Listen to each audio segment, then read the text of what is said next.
My name is Richard Von Nida. I played in several bands. I played in a band called the Village Idiots. I played in a band that was called Quick Quick. I played in Bitter Blood Street Theater, and basically that's what I'm here to kind of go over in terms of some of the history and how we got to that particular point. We're going back into the 60s. Now, when I mentioned that Village Idiots, the Village Idiots was an established band in Cincinnati, and I was approached by the lead singer, Boyd McQuarrie, and he had asked me to be in the band, and I told him that I would, but I had to have my drummer with me. So I had Louis Lindenschmidt. I was kind of, playing in some earlier bands and such. And so I asked him to be a part of it, and we were a very popular band at the time. There were like the Mug Club and Round Table were major nightclubs in Cincinnati around the UC. And we were kind of, I guess you would say, we were a cover band. We did a lot of material that was current. You'd had like the Byrds and those types of songs. It was, like I said, it was very successful. We had usually crowds that were lined around the block to get into the Round Table to see us. And Boyd, he was an unusual character because he was his particular personality when he was on stage. He was really, I guess, maybe a heartthrob to some of the ladies out there, but he got himself into a lot of problems. I think a lot of times people would come there, well, they love their band, but they also wanted to see him in action. He would jump off the stage sometimes, and if people were harassing me, he would just knock them out. And I think it was the first time in my life I saw some guy from, he was in a military and boot camp, came in there, and it's the first time I seen somebody's teeth actually go out of his mouth. It was pretty gruesome. But anyway, we were popular. We played 4 nights a week. We're going to UC, and not all of us, but most of us. And all of a sudden, we found out that poor Boyd, he was ripping us off. We had gigs all over the place. They were out of town and such. And we found out that we were getting paid more, but he told us we got paid less. So once we found out, the band broke up, and he got into some really serious trouble. He was a street person from downtown. And all of a sudden, he was in the news. He was murdered up in Clifton. It was a big deal on the news broadcast. They ran it for weeks. They had his hitman came up from Miami and executed him because he'd gotten caught supposedly. We had this Village Idiots house over there on Ohio Avenue. It's no more. It's not there anymore. And the particular place itself was great. I mean, I lived there. We all lived, the band lived there and such. But he had supposedly kidnapped the president's daughter, which I saw her in there. But she was not kidnapped. She was there willingly. And so the big deal about that. So in order for him not to go to jail for that, he had to, shall we say, uncover people that were,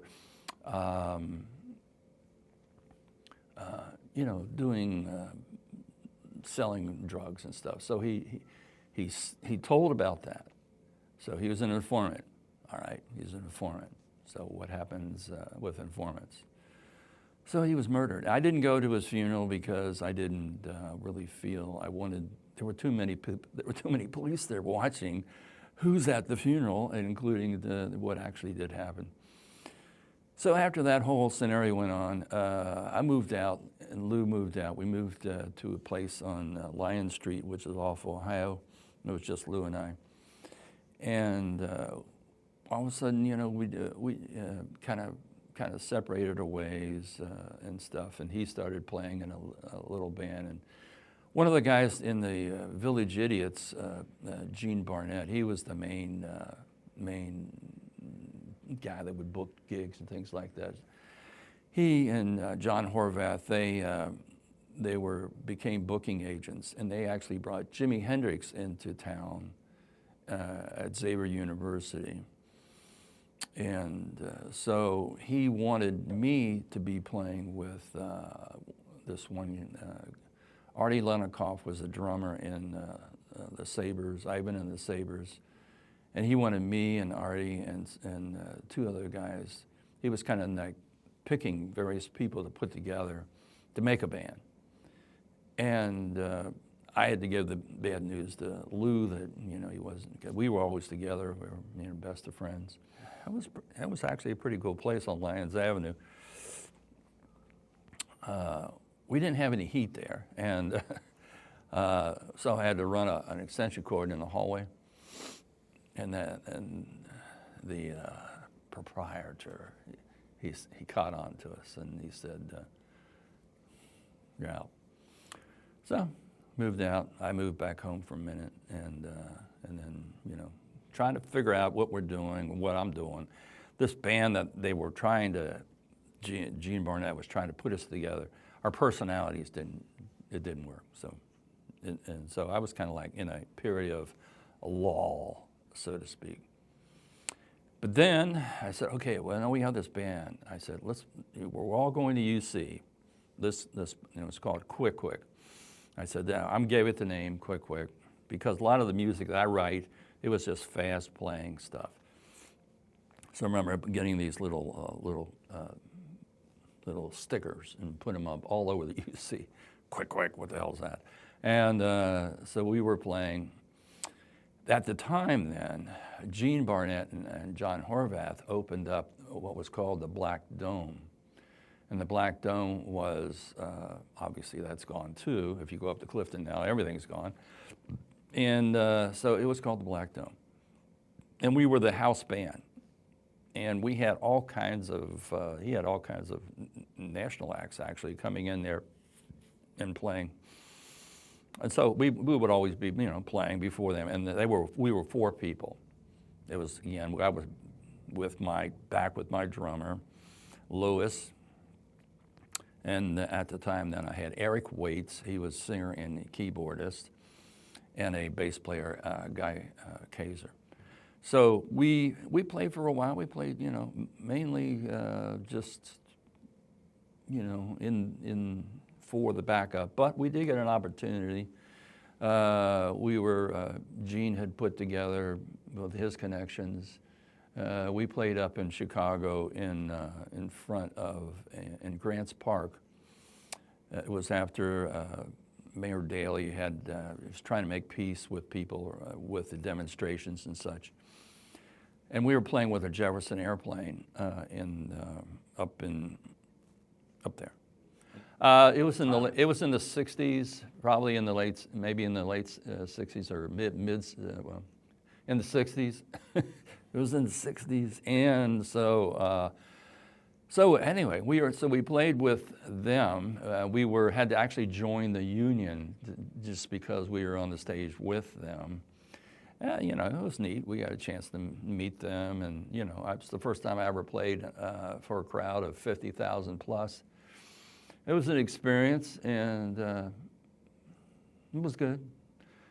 But Gene Barnett, our manager then, he became our manager. He then was not able really to.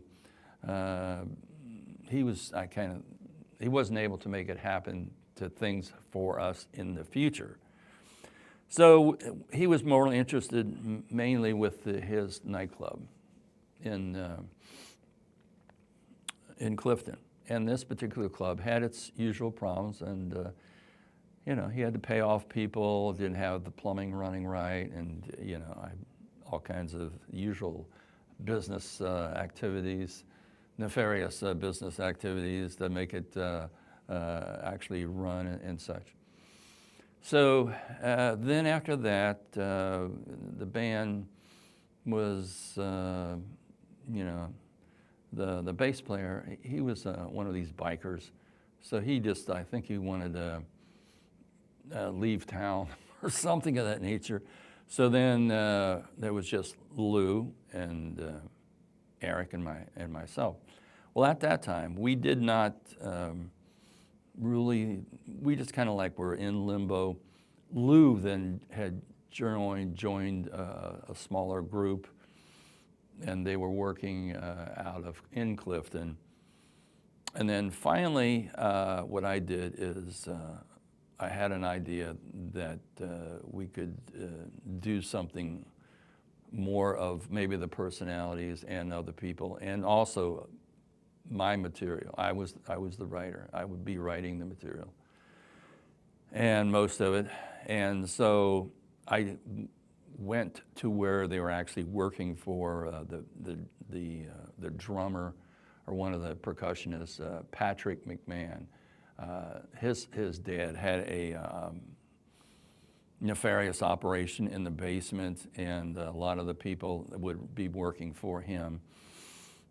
And yeah, I did it one time myself. So I went ahead and told them that I wanted to pull them into the group, and they dropped immediately whatever they were doing and said, yes, we want to do this, we want to play.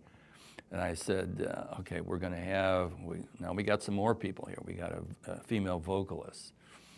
We got Lewis, he's a drummer. We've got Patrick, he's a percussionist. And then we had another bass player, Fred Ely.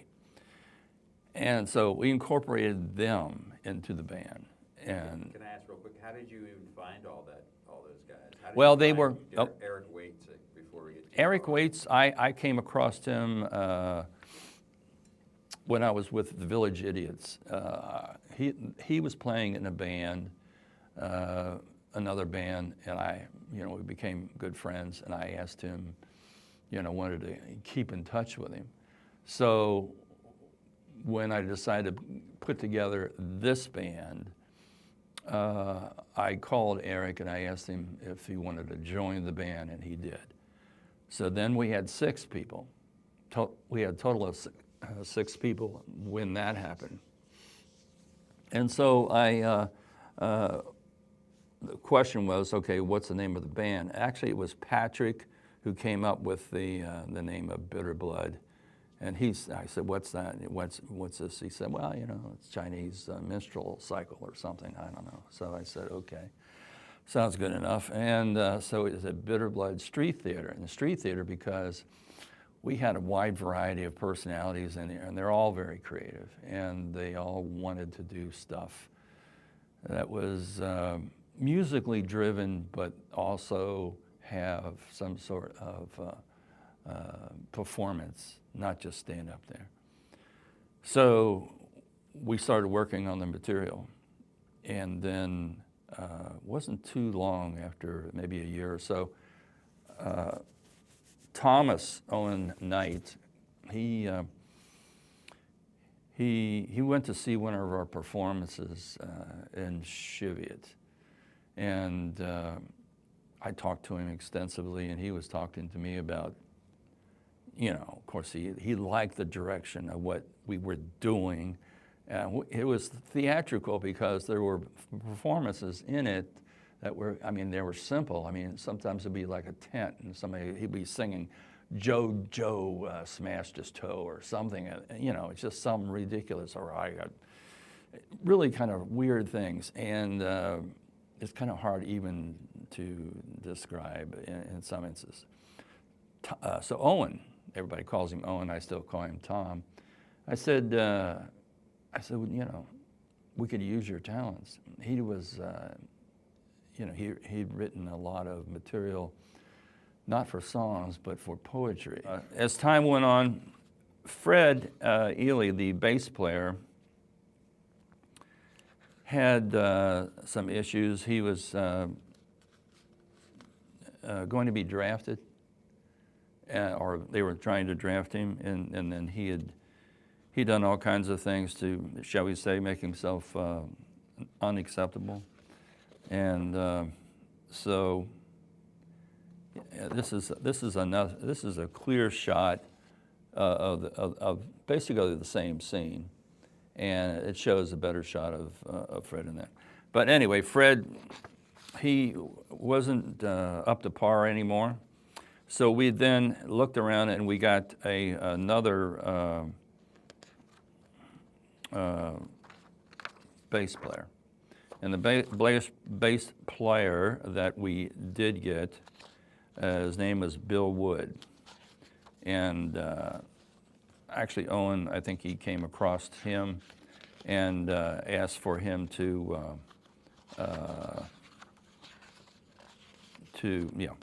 he asked for him to join the band. Well, he actually asked him if he was interested, and then I basically made the decision if he was going to join the band. I was the person that did the music, wrote most of the music. The singers, as you're referring to, we had a female singer, Gwenivere. She wrote a lot of the words. We had Eric Waits, who actually wrote words. But most of the music was done by me. And when I got Bill Wood involved, he became the main singer.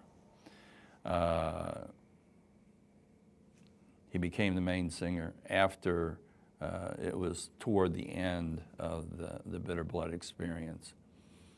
And that goes on to bands past Bitter Blood, which were Latitude 22 and so forth. And when we did a CD that was called Bitter Blood 3, that was totally with Bill Wood and not really with the previous singers. Going back to the amount, we did 2 albums. We did 2 LPs with Bitter Blood Street Theater, and that was with the original bass player. And they were done in Nashville. This is myself, Tom, Owen.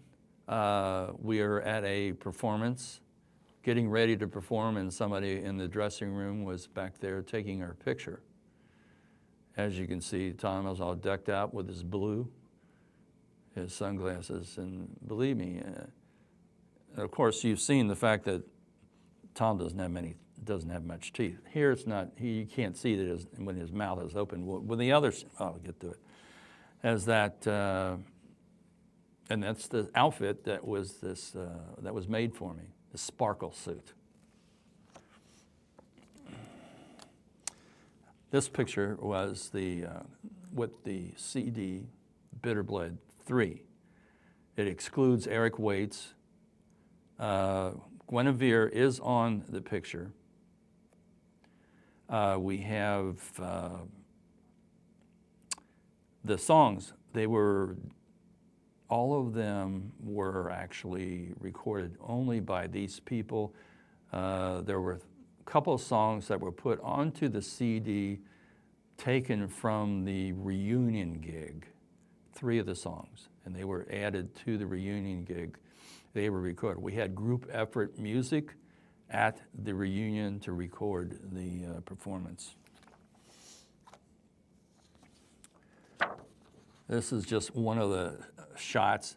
You can see the backdrop here. This backdrop was Fred Ely's, his brother, and actually painted those. He's quite an artist. He's actually an exceptional artist.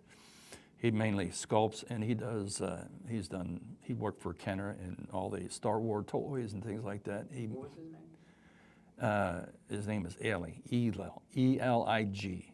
And of course, I showed you this picture. It was just somebody took a shot. I got the picture here by the person who actually took the shot. And it kind of pretty much indicated what was going on in the Eden Park thing. This shot, of course, is iconic, I think, in terms of Tom. And you can see that he never really wanted to get like false teeth. He didn't think it was appropriate. And he's just, he's unusual. So he is just, it wouldn't look like Tom if he had false teeth. So, you know, I should have brought others. Oh, this one here, of course, Patrick.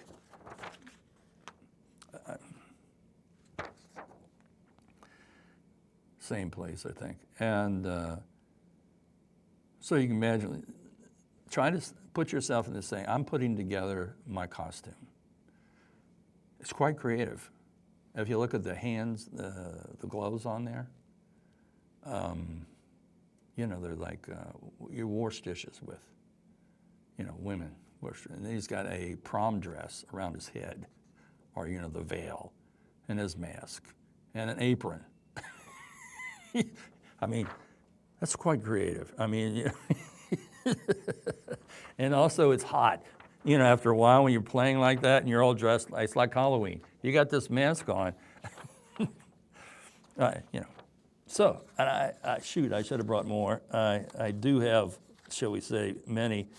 This is one I didn't show, but it's trying to see if everybody's there.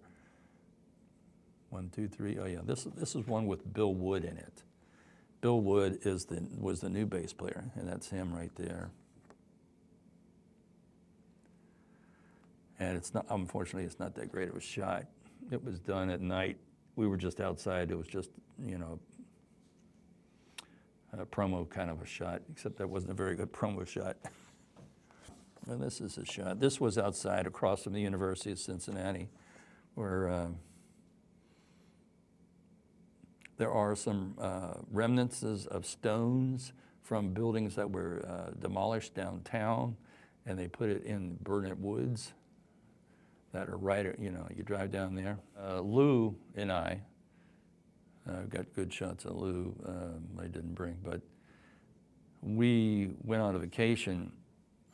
See, I still had like normal things I wanted to do. And Lou and I, me and my wife, and he and his girlfriend went to Fort Lauderdale, and we couldn't afford much, so I found a hotel that was economical. So we get in there, we get to our room. Lou has to go up to the desk and ask for something. Well, they see him, and next thing we know, the police arrive, and we're being evicted from staying at the hotel because they said it's a family hotel, and you guys are undesirable. So we had to leave. So we were in St. Louis. We were down there for a gig, and that was actually Quick. And down there, and police were harassing Eric Waits and me. They didn't arrest us or anything like that, just telling us to head out, leave. And we experienced, when you went to a restaurant, they wouldn't wait on us. And so we had to go through a drive-through or something like that to get something. A lot had to do with Eric being black and a lot of the things, the places that we would go to. I had us all go to a picnic thing in Indiana, and they,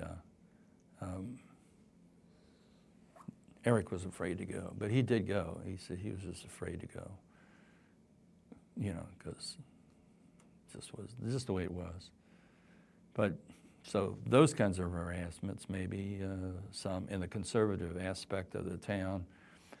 In Cincinnati, there was a demand for hippie clothes, day-glow paint, posters that glowed, you know, with black light. And so you went to the only place in town, Trivets, and it was first an antique store run by this old woman and her son, Walter, who was gay. He went to California and bring back all these clothes and things like that. And this store, this little dinky-ass store, had a line maybe 500 feet of people wanting to get in to buy something because you couldn't buy it any place. And so it was, and then later on he ended up opening a larger store, and he offered to, he wanted to photograph Tom naked. And I said, well, Tom's, it's up to you. And so he said, I don't think so. We'll pass on that. And because everybody worked there was gay. And so he just, but we were admired by that community as well. we had all kinds of, all on the edge folks were a part of our entourage. It was a good time. No, I mean, really a good time. And yeah, well, there's always, they're always like, oh, yeah, that's what's going on now. These people are screwed up, whatever. It was Quick that did the, what did we list that as actual Bitter Blood Street Theater? At that 45, they have the record labels being Quick as your record. Okay, all right. So that was done downtown, 5th floor studios. That was in the building that burnt down on 5th floor, on 5th Street. It was an old warehouse building, and they had various musical studios there, or mainly one. Other people were they were using it to record. So I wrote this song, and we went ahead and recorded it. We recorded it down there. That was correct. That was Quick. Was that your own, I'm assuming? That was my own material. But was that your own label? Because Yes. It had a Mount Adams address. Yes. It was we made it up. Yeah, those days, you make it up. You made it up, then in terms of actually getting onto a legitimate label was extremely difficult. Things, shall we say, were easier, things were not, they were easier in terms of, going around and trying to get your work done certainly at a regular studio. But it didn't really guarantee anything other than, so yeah, you wanted to try to have some sort of label to it that made it seem like an official label, but really wasn't. We looked around for a studio that could actually provide us a good deal. And believe it or not, it was Tom that actually, I don't know, they asked him, or he got involved with someone who recommended this studio down there. He would always come across people coming into his life from everywhere, because he was just an interesting person.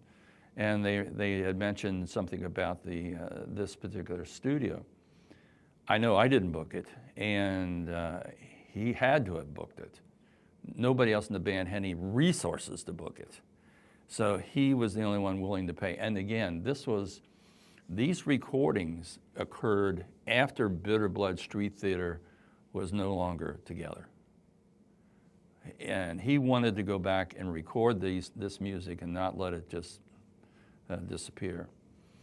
So we all went down there and we did both those albums at the same time down in Nashville. We had Scotty Moore. He was the Elvis Presley's guitar player. He was our engineer.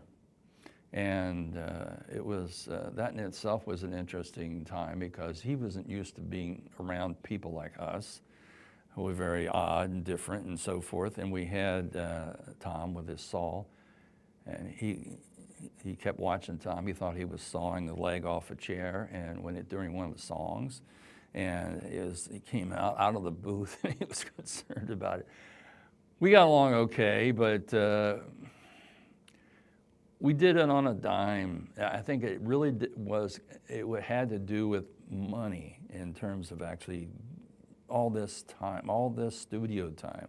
We were down there, I guess, maybe a week, and that was a lot of time to be gone. All of us really didn't have much money. We didn't have what you call paying jobs. We had like, labor jobs or miscellaneous jobs. So we didn't have money to contribute. We were lucky to pay for our own hotel down there. And so that was, it was kind of, we had like 2 rooms and half of us in one room and half of us in the other room. And it was just kind of like, it was difficult. But nonetheless, we managed to get through it.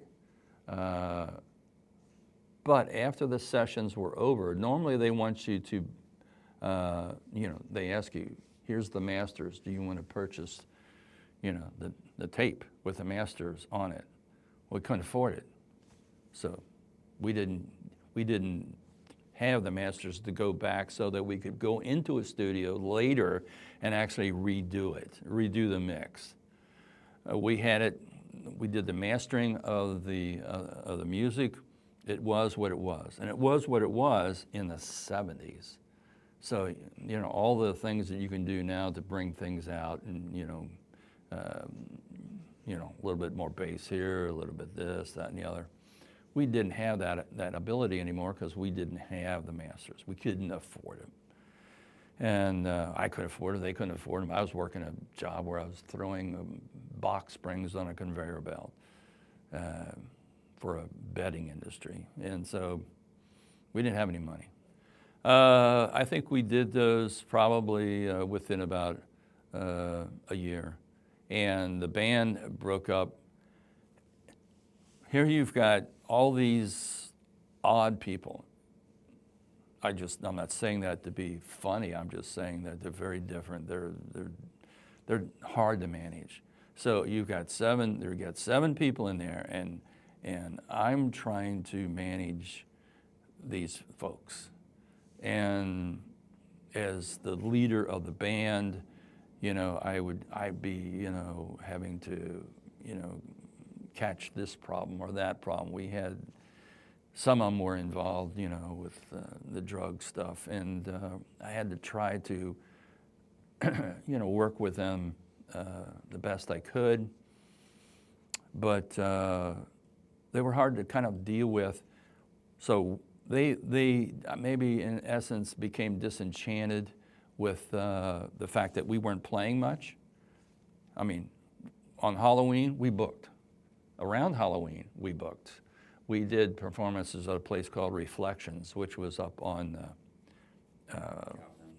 Calhoun. We did a thing there, I remember, for Halloween, for a Halloween night, we did a gig there where I had gone and went to a slaughterhouse and got a cow's head and had basically was going to use this as a prop, because usually we would have like dry ice. Now you got dry ice machines. Back then it was the old day. We had a cauldron, we put water in it, we get dry ice, we put in it, and you had this flowing mystical thing. So all these effects that we did were prior to what was going on. That became a routine for many acts, that it's a done thing with the lighting and all. So we did this. So I said for Halloween we were going to have something special here. So I took the eyes out of the head and put them into this to the water, and we were going to put some apples in there and with the eyes in there. But before we got to put them into the vat, we had them in a vase, and we were at Reflections, and of course being an odd band, we had all these crazy people coming around to see us. I mean, we're talking about, they're just, and so I had the jar, and we were getting ready to put him in there, and one of the guys, wasn't the band, it was one of our followers. He says, "I'll drink that," and and so somebody in the audience out there, they're saying it's all BS kind of stuff. People in the band, we know it's not. And so this guy, he starts drinking and chewing on it, and the drummer, he threw up, and somebody else threw up, and it was black crap coming out on his face, and it's just like, we'll never forget that. I'll never forget that. And but it was these kind of odd things. We played at a it was a Catholic outing, and that we were playing one of our crazy kind of stuff, kind of minimize it. But then we had one of these characters that came out. He was just a add-on, and he came out and he had like this white gown on and pulled it up, and he didn't have anything on, and it was just, they shut us down immediately, because he's there flagging his carrot, and there's people like throw this asshole out here and throw us out with it. And I said, God bless, what we have all these oddballs that come around when we're doing it. We even did something at Playhouse in the Park, and there was a problem up there with some of the same people with some nudity, and I just, it was like we were a plague. We couldn't tell them, they just arrived because they thought that anything goes when we're playing. Now, there were some things that I didn't really particularly like. They wanted to do, and like Tom Knight, he was going to be like, he had a doll baby. He was going to, take the head off and things like that. At the time, Alice Cooper, who was kind of starting up his thing, he stayed a night at one of the places that one of the guys had and things like that, and they became friends with us. He became friends with us, and he kept, we always thought that he was trying to rip us off in terms of our ideas. But it was, we played with Dr. John at the Ludlow Garage. And when we played there, Dr. John came out and he was talking to me, and he said that he wanted us all to be on stage together and play together. And he was stoned. He was so stoned. And I said, no, we can't do that. We had to even have our show. And he had all these dancing girls and stuff like that. And so I said, no, we can't do that. We didn't do that. We played separate. But then afterwards, Jim Tarbell, he contacts me, and he says, hey, man, Dr. John's headgear got ripped off. He thought we did it. I said, look, we don't need it. We've got our own. We don't need his headgear. It was some elaborate thing. I said, no, it wasn't us. I don't know who's wearing that, but nonetheless, and so forth. But the type of performances were few. We also played with the Allman Brothers. That was in 1970. That was in Middletown. And we were playing there. Allman Brothers are just starting off. We're setting up the stage, and I fell off. The stage was so primitive that it was made with Coke bottle boxes that you put the stuff in, and that's your steps. Well, I fell down in there, and my amp, I fell against the amp, and the amp broke. Well, I actually talked to Dwayne Allman and asked him, could I use his amp? And he said, yeah. And they said that, he complimented me, actually not to me personally, but to the bass player. And the bass player just told me that recently. He said, he said that he played voodoo chords or something like that. And I said, okay, well, that's nice. And so we got a chance to meet these people and to be around them. But I think one of the big things that really put us out was that we had this one guy. He wanted to be our manager. And so we said, yeah, okay, well, what are you going to do for us and that? And so he had booked Central. Are you familiar with Central High School? Ever hear of Central High School? It's where Central State. Right. Well, there was a Central High School there, and he said he had the auditorium booked for us. And we were going to do our thing. And we had a guy that was from Stack Records was coming to check us out. Now, Stack Records was a subsidiary to Columbia. And so we played, and it wasn't really like a huge crowd or anything like that, just a minimal amount of folks. I don't know, but that's the way it was. And then he really loved us. He wanted to sign us. And of course, here, during the 70s, you're thinking, man, you made it, you know, because today people, they don't wait on you. You just put your own thing out. And so he then became, he got arrested for some laundering of a thing called payola. And that was basically, you know, paying people off. So he went ahead and got fired. And then they said, all your accounts, we don't want them. Of course, we were one of them.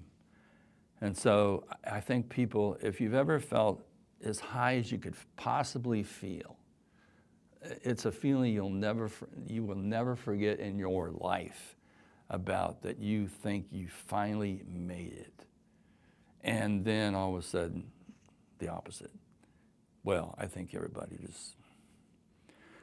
So Gwenivere, she became, her husband had some property down in Florida. So they went, so she's heading out. I'm out of the scene. I'm leaving, I'm going home. Or I'm going there. Eric, he too was trying to follow some other kind of deal, so he went out west and so forth, and tried to get in some reggae band and do the thing. Before they actually left, they were trying to get together another band, more of a commercial band, and they asked me, and I was married then, and so they asked me if I wanted to be a part of that, and they had booked to be on the road at these Holiday Inn circuit type of crap. And I said, I can't go. I said, I have a family. I have a son and my wife and that. And I said, you're not going to get anything from that. You know, I mean, see, they were into smoking dope and stuff. Not all of them, but Eric certainly was. And I didn't even like to be around that crap. I was the only straight person, I guess, maybe, but I didn't like any of that. And I said, well, I can't do that because I would have to leave my house and I'd have to leave my family to go on the road to play Holiday Inn circuit. And I said, that ain't happening. And so we parted ways, and they split. And in their situation, like Eric, he just left his wife and kids. He didn't care. Other people, you know. But it was just a few of them. The other people kind of split in their own little world. And we basically became distant. Wouldn't even talk to each other for the longest time. And it took many, many years. Patrick, for instance, had the Aquarius bookstore downtown and his business and so forth. And then finally in the 90s, I said, after all this time, I said, I want to put together a reunion gig for Bitter Blood Street Theater. I didn't mention anything about the Blacklight Braille thing, which was something that Tom Knight and Doug Smith went off on their own after Bitter Blood to develop and actually create this Blacklight Braille, which used as terms of the musicians were the people like me and others were I was basically on all the CDs, all 20 CDs of his music. But then I said, they never played live because of their extreme difficulty of putting that all together. So I said, look, we're going to have this down Longworth Hall downtown. 1993, we're going to have a reunion gig. And it took a lot for me to talk to people. Louis Lindenschmidt, the one drummer, he had moved to New Orleans. He had Gwenivere in Sarasota, Florida. He had Eric Waits in, it was San Diego, I think. He lived in Hawaii for a while, but then he was in San Diego. And all of them were willing to come to do this gig. And when they got there, I had the poster and I had everybody sign it because I knew in my own personal belief that this will be the last time perhaps that I even see some of these people. And so we did this. And I remember putting this together. It was a lot of effort on my part to do it. I had to basically identify everybody who was playing what they were playing, what songs they were playing. And with Blacklight Braille, you had a ton of people. A lot of them were the same, but you had a lot of oddballs that were in there. Then you had, in Bitter Blood, you had to get all these people together. And Fred Ely came up. He also moved to Florida, and he was the original bass player. He also came up to do one song. So yeah, I got all these people really excited to do this reunion. We did this reunion gig. And I remember I had gone there in the day to actually build a stage out of pallets. So we had a stage. It was just a regular floor like this, and I didn't think that would work. So I built a stage out of all these pallets. I was dead on my feet. And when I arrived there, I'm sitting in the parking lot, and the lady I'm with, I told her, I said, I don't even want to go in. I don't even know there's going to be anybody there. And I said that, all the effort, and we've had such odd things happen to us. I said, this would just be one of the things. And so I finally went in, and the place is filled. It was really great. And then we started our first song, and what happens on the very first song? It's an introduction with all the percussion in it. What happens on the very first song? The electric goes out. So when they're playing, I noticed all the meters are out, and I kept yelling out to the people. I said, keep playing, keep playing, keep playing. The percussion, keep it going. And I was yelling to some of the other people here that were helping in terms of the sound. And then I said, look, this, get another friggin' plug, go and get it, hook up something. Something went out. They finally, you can hear it, because all this is recorded. You can hear it where all of a sudden it goes on again. And they were able to finally end the song, and then we did the whole performance. And it was great. But it's like when time goes on and you got these people that and they were a part of your life for a big part, because it's like a family. And I always felt that way with the band, that we were a family, as odd as we were, and the different interests that we had. Everybody was pulling in different directions. They wanted to do something even more ridiculous or whatever. And I was always having to try to pull it together so that we were able to actually function and actually perform so that it would be okay. And it was amazing. But it's like with many bands, it could be money, and it could be the factor. Well, in our case, we weren't playing. We were a great band, and when we were in the right situation, we were waiting, to get, larger audiences, that we would get a possibility of really making a go of it.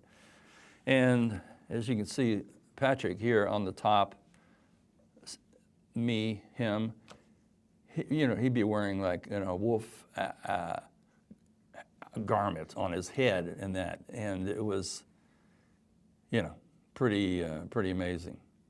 But you're looking here at a picture that now 2 people on there are no more. Bill Wood, he passed away about 4 years ago. Gary Gray, drummer, he passed away 3 years ago, or 2 years ago. And Eric Waits from the original Bitter Blood, he's not shown here. He also passed away about 10 years ago. We had another drummer for the reunion gig, and Ken Monty. He had basically was only there for that one thing, but he also passed away. So we're older. that's the crux of the deal, is that there are those that are still around and talk about it, and then I, pretty much the keeper of materials. We had posters and pictures and so forth. Were you or was somebody in the group in charge of trying to book gigs? We all were, I think, in an attempt. There was no one person that had the business acumen to actually to do any of that.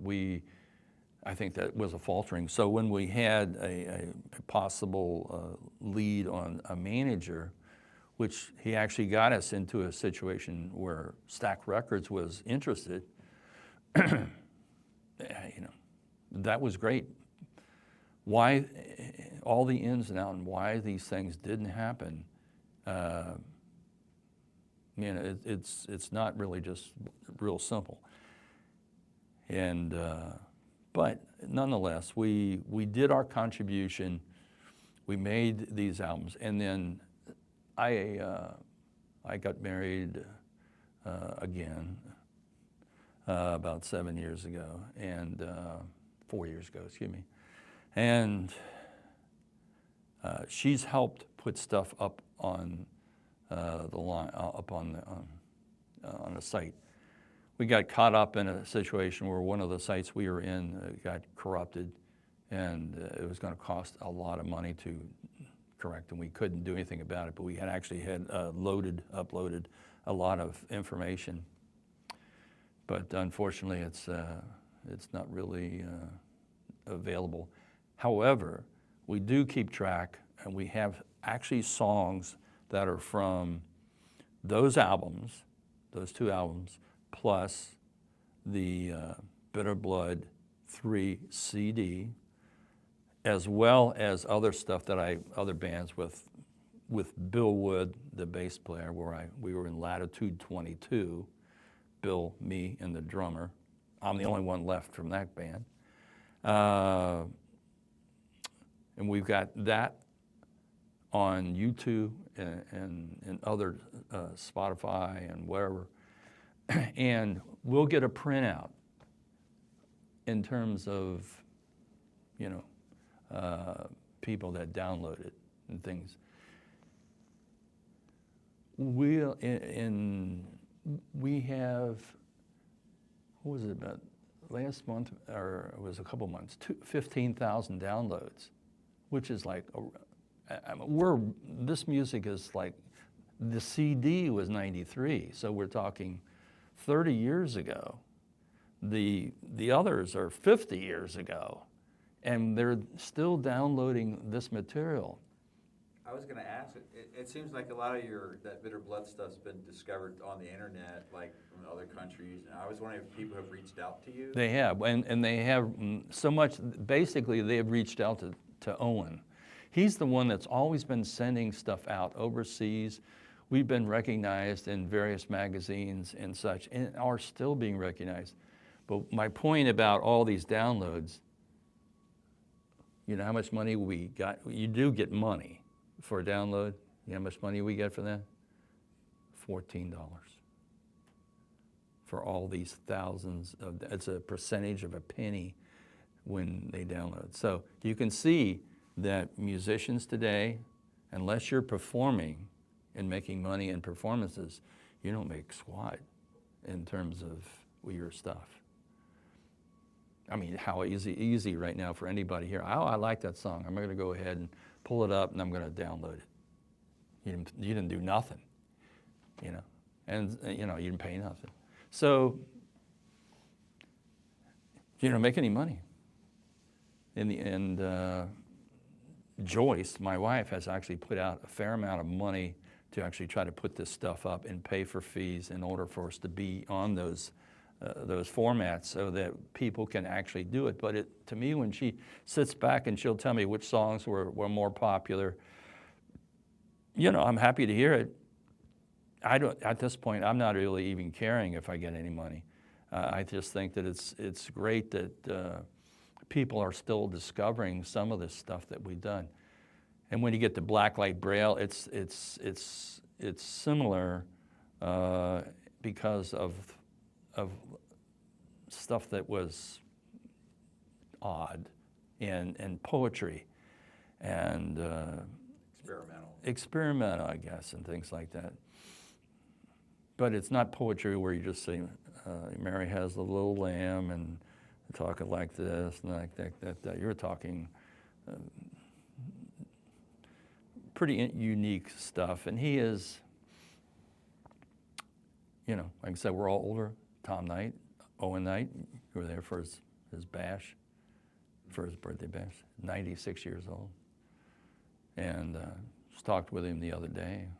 And I had mentioned to him about, you know, you were asking about the playing, you know, playing and that. Tom says, well, I'm ready. I said, Tom, I'm ready too. But guess what? That's two of us. We got all these people that live out of town, and we got another person that's not in good physical condition here in Cincinnati. He says, well, he could maybe play percussion if he was sitting in a wheelchair. And I said, well, that would be interesting. It would look like Bitter Blood, but you know, but it might be a little difficult because the people that are coming are thinking, I remember them. Wow, what the hell happened to them? God bless. You know, when it puts something on, that people are going to be dissatisfied and just saying, oh, plus the fact of actually putting something together like that, I'm no longer babysitting. I don't do that anymore. We're beyond the babysitting. Now we're pushing people around. So, you know, I can't do that. Question, so you guys recorded those albums in Nashville, but I think it was a couple of years later it actually got released on... Yeah, on Vetco, which was were you involved with that effort? No, that was all Thomas Owen Knight. He hooked up with this. Vetco Records was mostly country. You can imagine that being a part. Vetco Records, and was a legitimate record company. You know, it wasn't a made-up thing. So they actually could put it out. And so that was kind of, that was interesting. But I did find out by going online, looking, where all of a sudden my music is being sold by somebody else. And I actually we had patents, we had, you know, rights to everything. And we'd actually gone through the legal part that we do have rights to it. So I had contacted someone personally and told him, I said, you have to cease and desist regarding you're selling our material and so forth. And he actually did. He actually pulled it. But I would see this on occasion. I'm thinking to myself, isn't there anything new that you can just rip off? You don't have to rip off these folks from the past. I mean, you know, maybe you think we're not around anymore. I don't know. But you come across, but then I tell Tom about it, and he says, it's just more coverage. You know, we just get more air. You know, somebody sells them, they get money, good for them. He's not interested in money, you know. And me, I'm not, there's not going to be, the only way something could really happen for us is if a song is picked up and used in some sort of production of some kind. We did come close to that once. When I put the CD out, I was contacted by a company down, they were located in the north side, and they were putting together a promotion film for UC freshmen. And they were going to have this music playing in the background. And the music was one of our songs on there. And I came down there and he said, man, he loved all the stuff. And he said, I like this particular. Well, I don't know what happened. Either he died or fell over, I don't know. But it didn't happen. So somebody must have vetoed it. So no, I said, well, look, we're all UC students. This should, well, not really, but so we're close to being almost UC students. So anyway. The one song that people always seem to request a lot was I Speak the Dead. And it was, we did it at the reunion gig. We also were, when we played at a blues festival, Jim Tarbell did a thing for the garage at a blues festival down at the blues festival on the riverfront. And we had people kept yelling, dude, I speak the dead, I speak the dead, I speak the dead. Well, we weren't prepared because the actual person singing it was no longer alive. So we didn't do it. But they said, I speak the dead, I speak the dead. And all I can say is that even now, when I go back and try to listen to my stuff, one, it's very fast. It's so fast, it seems like you're just almost shaking. And then on some of the songs that I'm playing, my style is complicated to the point where I have to relearn my stuff. You just don't just remember it. And so you have to. What did I do there? So I have to listen to it again. What the hell? And because it was just the way I was playing. Well, I don't sing it, but Bill Wood, he was the bass player, and he was great at that stuff. We did a thing for let's see, a radio station. We went on there to play Lotto Blues, and God, I can't think of the guy's name, but he had his own show, and it was on WLW, and he had a little blues break on it, and so he asked us to come in, so we played that. At the time, Bill was on leave for having a total breakdown, and he didn't want to say his name, so he made up a name. It was pretty funny, but we performed that live and so forth. Now, again, that was after the fact. For the longest time, after the music and all these bands and stuff like that, it was mainly Bill and I and whoever, and Gary, the drummer, that we would practice, and we would do a few things here and there, and that would be great.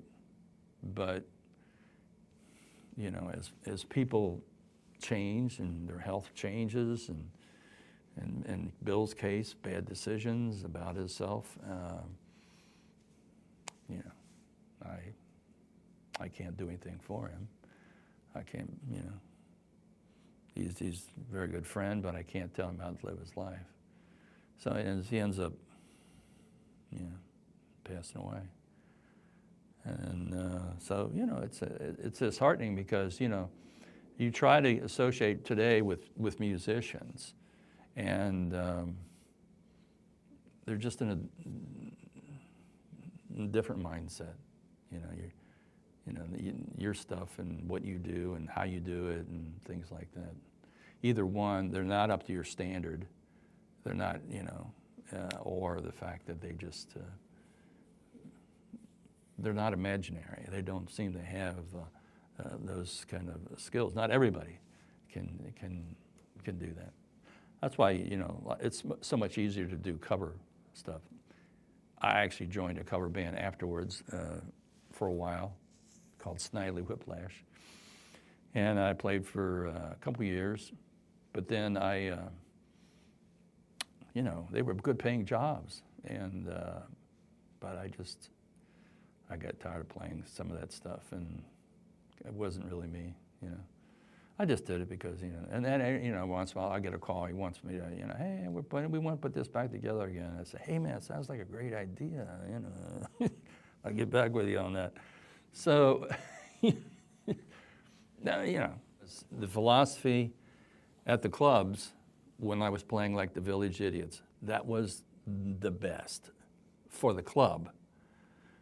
When I started to try to move them in the direction of doing a few tunes I'd written, they weren't really hip for it.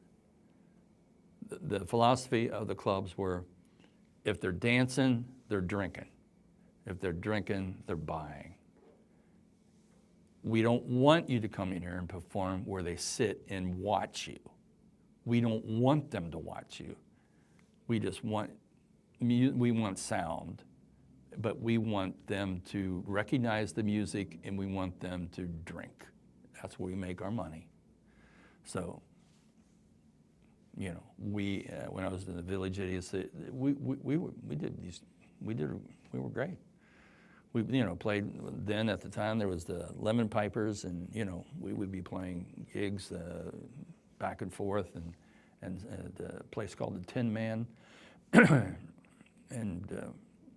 there was the thing is, you made more money when you went out on your own.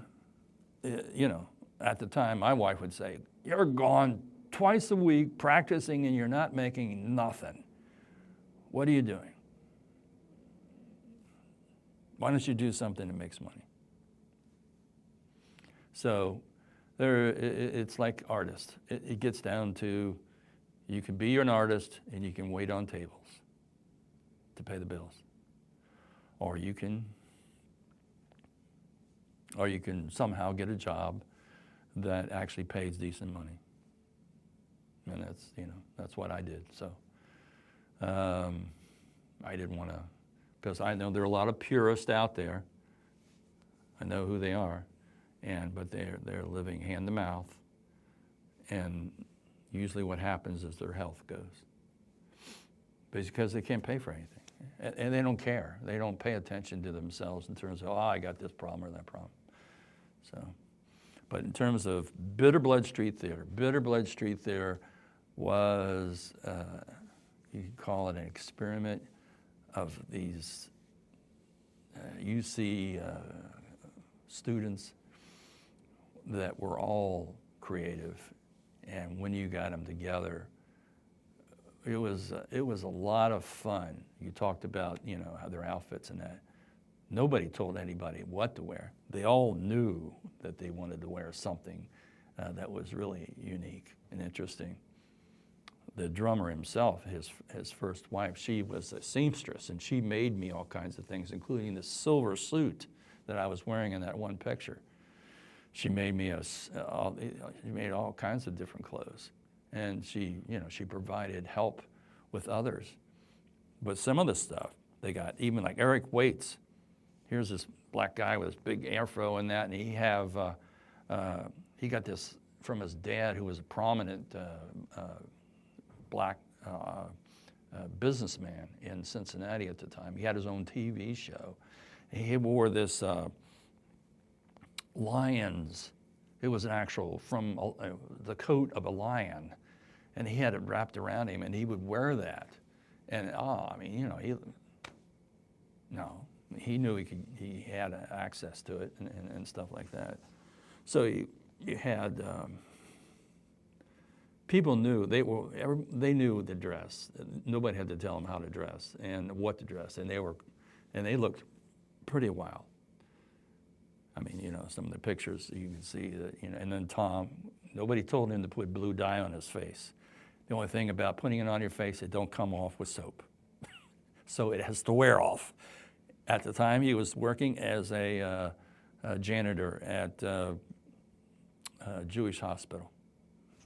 He was a very good janitor, but he could teach school if he wanted to. He actually was a teacher at one time, a substitute teacher, and he's a very educated man. He's written all kinds of books that you have down here, and so you got all these juices flowing, and we had a heck of a lot of fun. It's possible we could have been picked up. Our drumming, the thing we were known for is the percussion, where we had, a whole slew of drums. We had a trap drummer set, and then we had another drum set layout and all that. When they got going, it sounded like a herd of elflins, and it was really tremendous. And then all of a sudden, what became popular? Santana.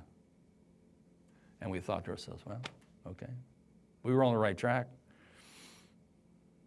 Even with Alice Cooper and that, he made it.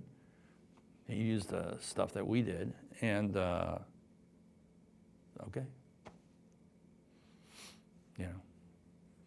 But I don't regret the fact that I'm not, some megastar or anything like that, because the lifestyle is. I don't particularly like the lifestyle that is. I worried about that the most. Even when I was doing Bitter Blood Street Theater, I worried about that. But I was very happy that I was able to contribute. I was able to continue to write music and create songs, and made songs. The thing with Bitter Blood 3, all that. There's a ton of songs on there, and I was really pleased with that whole thing. I really felt that we really went all out. The picture on the CD was something that I went down to St. Augustine. I don't know if you've ever been down to the alligator farm in St. Augustine, but I took a picture down there of all these alligators all crunched together, and that's how that picture came about. Just a lot of fun stuff. So it's just a matter of, I was able to contribute to the music scene, and that's how I look at it.